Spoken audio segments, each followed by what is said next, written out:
What does the defeat of the Voice referendum mean for Prime Minister Anthony Albanese and opposition leader Peter Dutton? Pro-Palestinian rallies around the country over the weekend drew thousands of people while Israel warns it is about to launch a major attack on Gaza. And the country's largest gold company, Newcrest, to pass into US hands after shareholders vote for a $26.2 billion takeover. Welcome to Fear and Greed Business News, Australia's best business podcast. It is Monday, the 16th of October, 2023. I'm Michael Thompson, and good morning, Sean Aylmer. That was quite an introduction there. There were plenty of words in that. And good morning, Michael. Good morning. Sean, it feels like I've covered half the show already. Now, I've got to ask, how was the monster truck episode? You took the kids to monster trucks. They're very noisy, aren't they? Oh, they are. Look, I never thought I would be at a monster truck event, but I've got to say, God, it was good fun. I absolutely loved it. And I love seeing them kind of do backflips and kind of breaking axles and all this I love the carnage, Sean. Yeah, total carnage. It's great fun. Got to do it once. I found it hard on the ears. I won't do it again. And the kids grew up too, which is good. Yeah, especially when I was sitting there going, I need my ears for work, and I didn't bring earmuffs. So I was a little bit paranoid about that, but I get very paranoid about anything. The sun, kind of any kind of issue. I'm a bit of a hypochondriac in that regard. So anyway, Sean, there's a lot we have to get through today. I know we covered half of it in the intro, but there's some big stories around today. It's a busy news day. You've got an interview as well coming up after the show with Elise Kennedy from Dutton, Australia. Yeah, look, it's a great chat. We go through specific stocks, tech stocks in Australia, from the WiseTech Globals to REA, Seek, car sales, all sorts of companies. And I ask her for her take on each of them. So if you're an investor, if you're vaguely interested in investing, definitely listen to this interview. Yeah, absolutely. She goes through, I think it was 8 different tech stocks in kind of rapid fire and just says what she likes, what she doesn't like. It was just really, really interesting. So stick around for that one. The main story this morning, though, Sean, is a big one. Of course, the recriminations from the Voice referendum over the weekend have started with Prime Minister Anthony Albanese, who vigorously backed a yes vote from his election in May last year. Well, he is firmly in the spotlight. Sure is. The outcome of the vote was pretty much known not much more than 90 minutes after polling booths closed on the East Coast. For yes campaigners, well, it was a disaster, really. No state voted for the referendum, and overall, about 40%, perhaps less than 40% of voters by the time everything's counted, actually said yes. In Queensland, that number was closer to 30%. Inner city seats and electorates held by independents broadly were the ones to vote yes. Everyone else pretty much voted no. The electorate with the largest no vote was Maranoa. This is held by Nationals leader David Littleproud. 84% of citizens voted against the poll. Actually, Adam Bance, the Greens leader seat in Melbourne, I think his electorate was actually the one with the highest yes vote. So at the end of the day, what does this mean for the leaders? What does this mean for Anthony Albanese and for Peter Dutton? Look, Albanese will be damaged by the vote, no matter what anyone says, not terminally, but much more than collateral damage. He and other yes campaigners failed to demonstrate the need for change. That's the bottom line. And when the other side of politics is saying no, then the referendum really had no chance. It must be a bit of an ego buster for the Prime Minister. Despite opinion polls showing him doing well, he couldn't convince Australians on an issue very close to his heart. Maybe the electorate doesn't love him quite as much as some Labor supporters believe.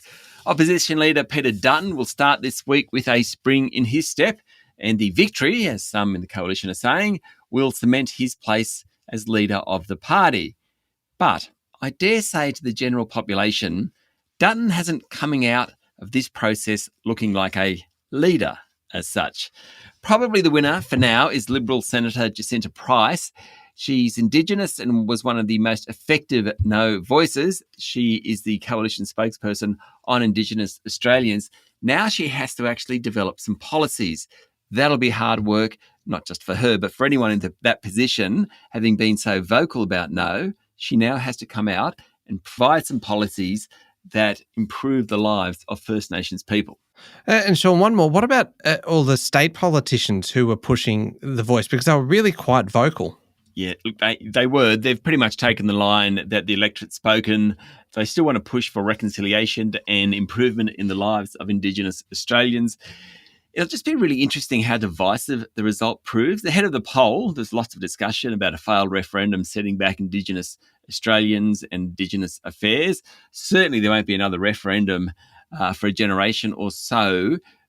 It has brought some of the issues to the forefront, though. It'll be very interesting to watch how it plays out. Bottom line in all this, bad for Albanese, okay for Dutton, not great, but okay for Dutton. And I think the world moves on. Now, how did local markets perform on Friday, Sean, which does feel like a long time ago because it was a big, big weekend for politics? Yes. So the S&P ASX 200 closed down 0.5%, breaking a 6-day streak of positive results. Tech stocks and real estate investment trusts led the way lower, while healthcare and utility stocks tended to outperform. Some of the best performers on the day included CSL, which had been sold off earlier in the week, Perpetual, after it announced solid funds under management numbers, and Bega Cheese. Worst was Miner, Chalice Mining. The banks were generally lower, so too the oil and gas players, while the big iron ore miners were mixed. The retailers were lower. Among the tech stocks, Xero, REA and WiseTech Global all fell pretty hard. Industrial Property Giant Group was off 1.5%, while Transurban, Aristocrat Leisure and James Hardie all performed poorly. And what's happened in international markets over the weekend? Well, stocks on Wall Street closed mostly lower, though it could have been a lot worse because the earnings from three major banks, JP Morgan, Wells Fargo and Citigroup, actually were pretty solid, and that helped offset some of the negative sentiment.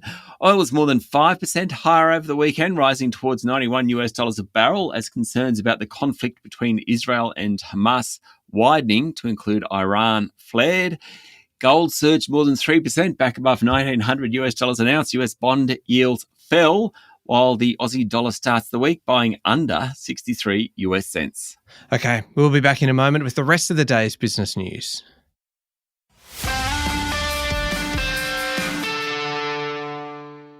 Sean, there were pro-Palestinian rallies around the country over the weekend, but generally they were peaceful. It's been a week since Hamas invaded Israel, and Tel Aviv continues to threaten a major ground invasion into the Gaza Strip. More on what's happening on the ground later in the show. At home, Sydney protesters criticised Premier Chris Minns, the media and an anti-Semitic minority who attended the Opera House a week ago and caused all that trouble. There were more than 1,000 protesters in Sydney and a very large police presence. It was a similar sentiment in Melbourne, though reports suggest the crowd occupying the steps at the State Library was somewhat larger than the Sydney crowd. Meanwhile, the government's hoping to reinstate flights repatriating Australians from Israel in coming days. On Saturday, flights were cancelled on security concerns. Foreign Minister Penny Wong yesterday said Australians should leave Israel by any means they can. Sean, I mentioned this story in the intro. Shareholders in Australia's biggest gold miner, Newcrest, have overwhelmingly voted in favour of a $26.2 billion merger with US gold mining giant Newmont. Almost 92% of shareholders cast their vote in support of the deal via proxy votes lodged before the meeting. The meeting actually was held on Friday, but the deal was pretty much done before the shareholders met. It's 5 months since Newmont approved a scrip offer that values Newcrest shares at $29.29. That's almost double what the stock was worth a year ago. The Newmont purchase will extend its lead as the world's biggest gold company. 2 existing Newcrest directors will join the Newmont board as part of the merger, while the majority of shareholders voted in favour of the merger. Some retail investors weren't so happy. They pointedly asked the chair why the board has decided to sell the company to a foreign investor. Now, each Newcrest share will be exchanged for 0.4 Newmont shares. Given Newmont's trading about $38.78 US a share, that makes the price about $15.51 US dollars a share. That's kind of $24.5 or so. That's what the local shareholders will be getting. Newcrest will delist from the ASX in 10 days' time. Sean, I know you love it when I put you on the spot, but I figure that since it's been a while since I asked you this question, I have asked you it before. There's a lot of history between those two companies, isn't there? Between Newmont and Newcrest. Yeah, so Newcrest actually was split out of Newmont. I think it was in the 1960s, and kind of developed into Australia's largest gold company. The Cadia mine near my hometown of Orange is kind of one of its biggest mines here in Australia. But they have a long history because they actually were the same company originally. Was that the question? I didn't even have to wait for the question. I just started garbling on. It not only was the question, you were 100% right, because I was asking you a question that I already knew the answer to, because I thought I'd test you. And 1966 was the year that the Canadian company decided to list its Aussie assets on the ASX, and away we go. And the rest, as they say, is history. And Sean, you were right. So well done. Thank you very much. Thank you very much. Now, the boardroom battle at Endeavour Group just keeps on giving, doesn't it? Bruce Matheson Sr., who owns 15% of the group, reckons Endeavour boss Steve Donoghue approached him 3 weeks ago to buy back the company's 354 pubs and hotels. Apparently, the goal was to end the civil war going on at the company, according to a story in The Australian. The informal and preliminary approach by Donoghue, the CEO of Endeavour, was made just as a brawl around Endeavour Group blew up. Matheson said he told Donoghue he had no interest in breaking up the farm and the company was best run as a combined liquor, retail and pubs business.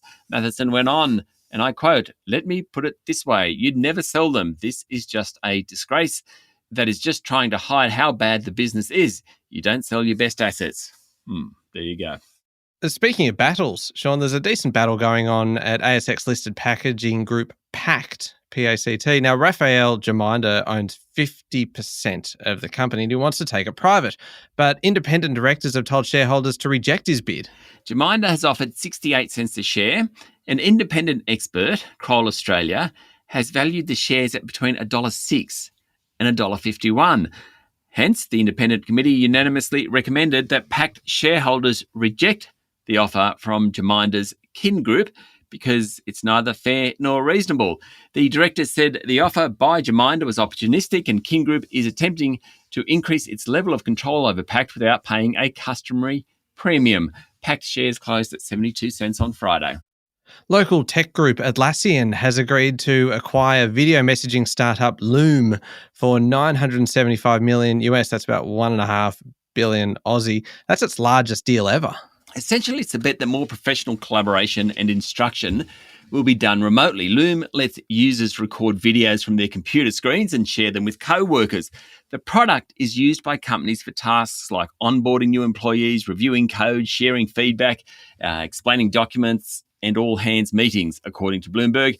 The startup's ambition for video, and I quote, aligns very much with our views about the future of work.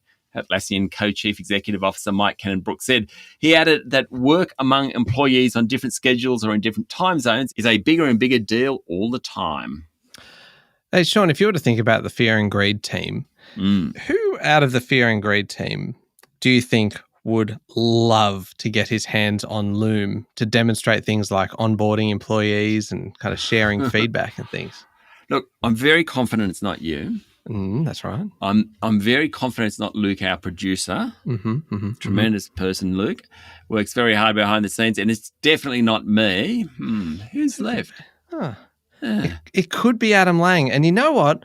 Let's bring this up on the next weekend edition. Let's bring it up. Because it feels like it's got Adam all over it. And I reckon the first 15 minutes of the 30-minute meeting would be actually setting up the technology with Adam. Oh, yeah. Yeah. And then he'd be demonstrating it. Oh, please. I would love to see this. Now, Sean, how about this story? I enjoy this. Chinese is the most popular cuisine among meat eaters in Australia. But the pescatarians and the flexitarians mostly like local Aussie food. Sean, what is a flexitarian? I don't actually know this. I didn't know what it was either. And it turns out I think I'm a flexitarian. So it's basically a vegetarian who occasionally eats fish or meat. Oh, so it's like a non-committed vegetarian. Yeah, I'd say. I think that's probably a good way of putting it. See, I consider myself a pescatarian. Jackie and I eat fish and vegetables, but we don't eat meat as such. But then just occasionally I might have a sausage sandwich because it's hard to go past a Bunnings sausage sandwich. Yeah. And so I think I'm a flexitarian, actually. Oh, there we go. Great definition. Chinese, yes, most popular cuisine. That's the findings from a YouGov survey. About 2/3 of Australians consider themselves meat eaters. 20% are flexitarians. Only 6% are vegetarians and 5% are pescatarians. Now, across generations, the baby boomers are the big meat eaters. Millennials and Gen X, not so much. The main reason why people eat stuff. What's the number one reason that people would eat stuff, according to this survey? Because They like it because they like the taste? Crazy, isn't it? Oh, goodness me. The taste. God, the pressure just then on me, Sean. I could tell by the tone in your voice that it was an obvious answer, and they're the ones that I fear most getting wrong. Yes. Well, I mean, I thought it was funny. They made a big thing. The survey makes a big thing about the reason people eat food. And the answer? Taste. Crazy. Price and health are the other two big reasons. On most popular cuisines for meat eaters, it's Chinese, then Australian, then Italian. And coming in fourth is Thai. For pescatarians and flexitarians, it's Aussie tucker. And for vegetarians, it's Indian. Oh, there you go. Now, turning to international news and a much more serious story now, Sean, Israel is readying itself for a massive ground invasion of Gaza, while Iran has continued to cooperate with the Hamas militant group. Iran's foreign minister and the leader of Hamas met over the weekend to discuss achieving Hamas's goals. Sounds ominous, I suppose, is the way to put it. Israel's deadline of 4 p.m. Saturday for citizens of Gaza to move south came and went. Thus far, there's been no massive ground invasion, but experts expect a land, sea and air attack in coming days involving tens of thousands of soldiers. The goal, according to Israel, is to destroy Hamas's leadership. Meanwhile, US Secretary of State Antony Blinken has been in the region over the weekend. He had extensive meetings with Saudi Arabia. Now, Sean, New Zealand has a new government after the centre-right won the weekend poll with Christopher Luxon, the new Prime Minister. It was a bloodbath, the Labor government of Chris Hipkins, and I'm sure Jacinda Ardern is delighted. She stepped down 9 months ago. The exact makeup of the government is still to be determined as ballots continue to be counted, but Luxon's National Party is expected to form government with the help of the Libertarian ACT Party. The ousted Labor Party got just over 25% of the vote. When Jacinda Ardern went to an election 3 years ago, they got 50% of the vote. That is an incredible turnaround. Yeah, it certainly is. All right, last one. Disney plans to spend $60 billion over the next decade to become the dominant theme park operator globally, including, Sean, something you'll be very excited about, the first Frozen-themed land at Hong Kong Disneyland. You know, when my daughter Rosie loved Frozen, I just couldn't do it. I know she's the fourth child. Maybe I'd sort of given up. I couldn't do it. I couldn't do Frozen. That's a good headline. Sean Aylmer gives up on fourth child. Yeah. Poor thing, so few baby photos of Rosie. Plenty of the first one. Fair few of the second. Rosie doesn't listen to Fear and Greed, does she? I don't know. Hopefully she doesn't listen to this one. Please go on.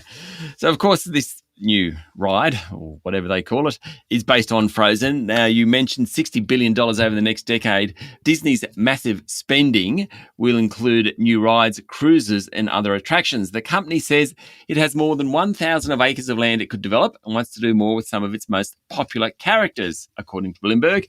Disney has plans to open Frozen-themed attractions in Tokyo and Paris. In Singapore, World of Frozen will open on November 20. Great news there. And recreate landmarks from the fictional kingdom of Arendelle. Arendelle. Oh, there's a name that gives me nightmares. Thankfully, Elsa's Ice Palace is one of those. So people will be happy about that. It's actually quite a bet for Disney because the Hong Kong facility has actually reported 8 consecutive annual losses. So this is a big bet for Disney. Yeah, it certainly is a big bet, Sean. Now, up next is the Fear and Greed Daily Interview. You are speaking with one of our regular guests, Elise Kennedy from Dutton, Australia. All about local Aussie tech stocks. Investors, non-investors, doesn't matter. Everyone, listen, it's well worth it. Indeed it is. Up next in the Fear and Greed playlist on your podcast platform or at fearandgreed.com.au. Also, check out The Week Ahead with our resident economist, Stephen Koukoulas. It's a big week this week with unemployment figures coming out. Stephen tells us all about it. Indeed he does. Thank you very much, Sean. Thank you, Michael. It's Monday, the 16th of October, 2023. Make sure you're following the podcast and please join us online as well on LinkedIn, Instagram, X and Facebook. I'm Michael Thompson and that was Fear and Greed Business News. Have a great day.